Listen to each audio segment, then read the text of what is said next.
सुप्रभात बच्चों, कैसे हैं आप सब। उम्मीद करती हूँ आप सब अच्छे होंगे। तो बच्चों, आज की कक्षा में हम पढ़ने वाले हैं अध्याय नंबर 11, जिसका शीर्षक है मुर्गे का घमंड। तो बच्चों, इस अध्याय में हमें एक हास्य कथा दी गई है। तो सबसे पहले हम पढ़ेंगे पाठ प्रवेश। मुर्गे को घमंड था कि यदि वह बांग नहीं देगा तो सवेरा नहीं होगा। जब मुर्गे के बांग ना देने पर भी सवेरा हुआ तो मुर्गे का घमंड चूर चूर हो गया।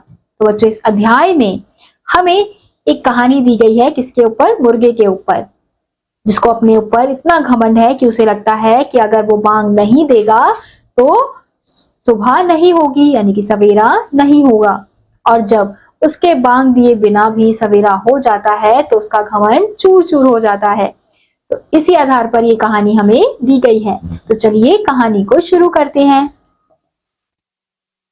रोज सुबह मुर्गा बांग देता है। गांव में उसकी बांग सुनकर लोग समझ जाते हैं कि सुबह हो गई है। तो बच्चों, एक गांव में जो मुर्गा है वो रोज सुबह बांग देता है। जब उसकी बांग सुनते हैं लोग तो लोगों को समझ आ जाता है कि सुबह हो गई है। एक दिन की बात है, सुबह होने वाली थी। मुर्गी जागी, मुर्गा सोया ही रहा। मुर्गे ने कहा, बक बक, क्या आज बांग नहीं दोगे? क्या कुकड़ू को नहीं करोगे? उठो, सुबह होने वाली है। फिर एक दिन क्या होता है कि सुबह होने वाली होती है। अब मुर्गी उठ जाती है, लेकिन जो मुर्गा है वो सोया रहता है, वो उठता नहीं है। तो मुर्गी उसको बोलती है कि अरे, सुबह उठोगे नहीं, बांग नहीं दोगे, सुबह होने वाली है। तो हम चित्र में भी देख सकते हैं कि मुर्गी जो है वो मुर्गे से बोल रही है उठने को। मुर्गे ने कहा, होने दो, मैं बांग नहीं दूंगा, कुकड़ू को नहीं करूंगा। मुर्गी, क्यों नहीं दोगे? फिर मुर्गा बोलता है, मैं बांग नहीं दूंगा तो सुबह नहीं होगी, सुबह नहीं होगी तो सूरज नहीं निकलेगा, तो लोग काम नहीं करेंगे, काम नहीं करेंगे तो खाएंगे क्या? समझी? मुर्गी कहती है, इससे तुम्हें क्या फायदा होगा? फिर मुर्गा कहता है, तभी सब मानेंगे कि मुर्गे की बांग देने से ही सवेरा होता है। समझी? तो मुर्गा क्या कहता है कि मैं बांग नहीं दूंगा, और अगर मैं बांग नहीं दूंगा तो सवेरा नहीं होगा। तो मुर्गी पूछती है कि इससे तुम्हारा क्या फायदा है, तुम ये क्यों कर रहे हो? तो मुर्गा क्या कहता है कि मैं बांग नहीं दूंगा तो सवेरा नहीं होगा, सवेरा नहीं होगा तो लोग काम पर नहीं जाएंगे, और इससे लोग समझ जाएंगे कि मेरे बांग देने से ही क्या होता है? सवेरा होता है, यानी कि सुबह होती है। मुर्गी, तुम बांग नहीं दोगे तो भी सवेरा होगा, समझे? मुर्गा, अच्छा, तंग मत करो, मुझे सोने दो। मुर्गा चादर तान कर सो गया। थोड़ी देर में चिड़िया जागी, ची ची ची। फिर कुत्ता जागा, भौंकने लगा, भौ भौ। फिर गाय जागी, रंभाने लगी, बौ बौ। फिर गधा जागा, रेंकने लगा, ढेंचू ढेंचू। फिर तो भौरे जागे, तितलियां जागी, खरगोश जागे, गिलहरियां जागी, सब जाग गए, सुबह हुई। तो मुर्गी क्या कहती है कि अगर तुम बांग नहीं भी दोगे तो भी सवेरा होगा। मुर्गा क्या कहता है कि अच्छा चलो, मुझे तंग मत करो, मुझे चादर तानकर सोने दो, और वो चादर तानकर सो जाता है। फिर थोड़ी देर बाद क्या होता है? सवेरा होता है और चिड़िया जाग जाती है, तो वो ची ची करती है, कुत्ता भौंकता है, फिर गाय रम्हाने लगती है, फिर गधा ढेंचू ढेंचू करता है, फिर तो भौरे भी जाग जाते हैं और तितलियां भी जाग जाती हैं, और खरगोश भी, गिलहरियां भी, यानी कि धीरे धीरे सारे पशु पक्षी जाग जाते हैं और सवेरा हो जाता है। सूरज निकला, लोग काम पर जाने लगे। मुर्गी ने मुर्गे को जगाया, उठो देखो सूरज निकल आया।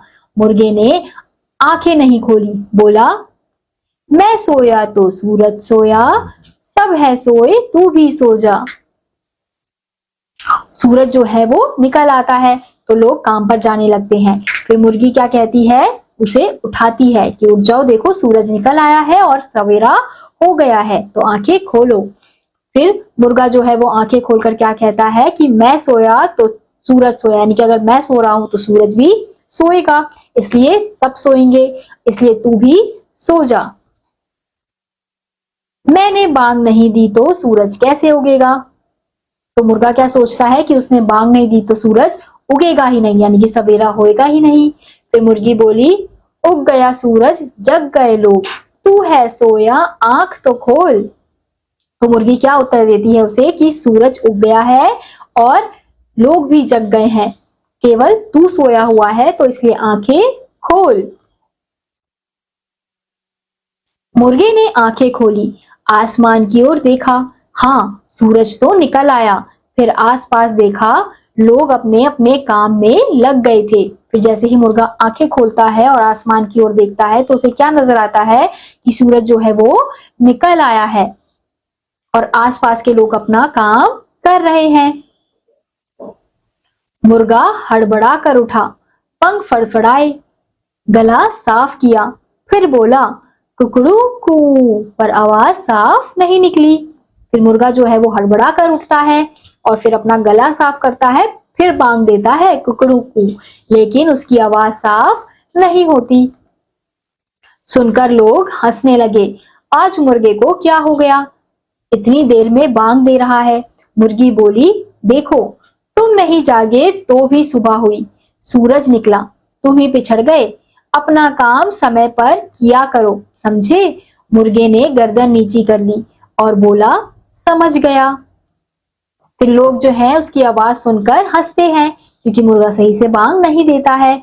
और फिर वो क्या बोलते हैं कि इतनी देर में बांग दे रहा है, इस मुर्गे को क्या हो गया? तो ये सोचकर लोग उस पर हंसते हैं। फिर मुर्गी उसे क्या कहती है कि तुम बांग नहीं भी दोगे तो भी सूरज निकलता है और सवेरा होता है, इसलिए अपना काम तुम समय पर किया करो, समझे? और जो मुर्गा है गर्दन नीचे करके क्या बोलता है, समझ गया। तो इसलिए बच्चों कहते हैं कि हमें कभी भी घमंड नहीं करना चाहिए। अब जैसे मुर्गे को लगा था कि केवल उसके बांग देने से ही सवेरा होता है, लेकिन ऐसा नहीं होता, वो तो सूरज निकलता है तब जाके सवेरा होता है और सूरज तो हमेशा अपने समय पर ही निकलता है, उसको किसी के बांग की क्या जरूरत है।